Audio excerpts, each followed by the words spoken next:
যাই আমাকে বলতে আগস্টের শেষে বা সেপ্টেম্বরের গোড়া।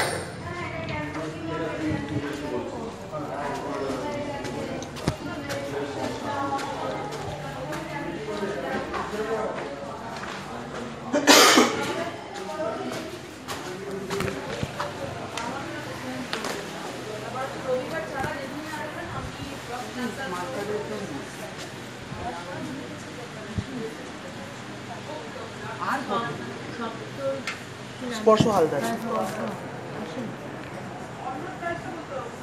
আর কত বুঝতে পারছি স্যার, মোটরটা কিছুটা প্রবলেম চলছে। আপনি স্লিপটা আছে আপনার কাছে? না, কাটস্লিপ হয় না।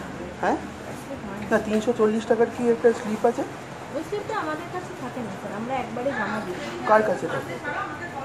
মানে ওটা তো না না, আমি যখন স্মার্ট কার্ডটা কালেক্ট করতে যাবো কাউন্টার থেকে তখন তো ওটা তো দিতে হয়, নয় আমার কাছে থাকবে নয় আপনার কাছে, নয় যে ইয়ে আছে দালাল আছে তার কাছে থাকবে। তো এটা কার কাছে আছে? তো তার কাছে আমি সেইভাবে আমাদের ব্রোকাররা সেইভাবে করে না, সেইভাবে কাজ দেওয়া যায় না। এটা তো ইয়ে নেই তো, আপনি আমাকে স্লিপটার ব্যবস্থা করে দিন। এটা তো এতদিন আছে। হ্যাঁ কাটস্লিপ হয় না, আগে কাটস্লিপ থাকতো। তো এখন তাহলে কীভাবে নেই?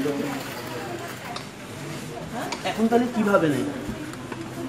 একটা নিয়ম আছে যে এইভাবে গিয়ে নিতে হবে, কালেক্ট করতে হবে তো ব্রোকারটাই তোলে। ব্রোকারদের কাছে তো কিছু না কিছু থাকে। তাহলে আপনি তাহলে আপনি তাহলে ব্রোকারের সঙ্গে তাহলে যোগাযোগ করেন, আমি তাহলে ব্রোকারের কাছ থেকে ওই মানে যে জিনিসটা দিয়ে আমি তুলতে পারবো সেটা আমি নিয়ে নিচ্ছি, না আমি দায়িত্বটা নিয়ে নিচ্ছি এবার, তাই না? ওয়েট করছি, অসুবিধা নেই, এখানেই বসছি না, অসুবিধা কী?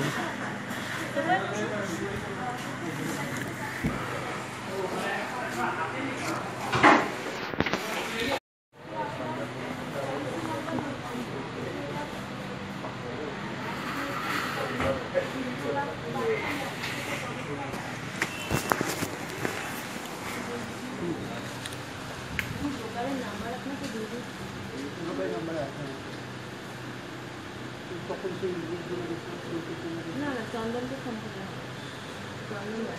আচ্ছা আপনি তাহলে এটা চেক করে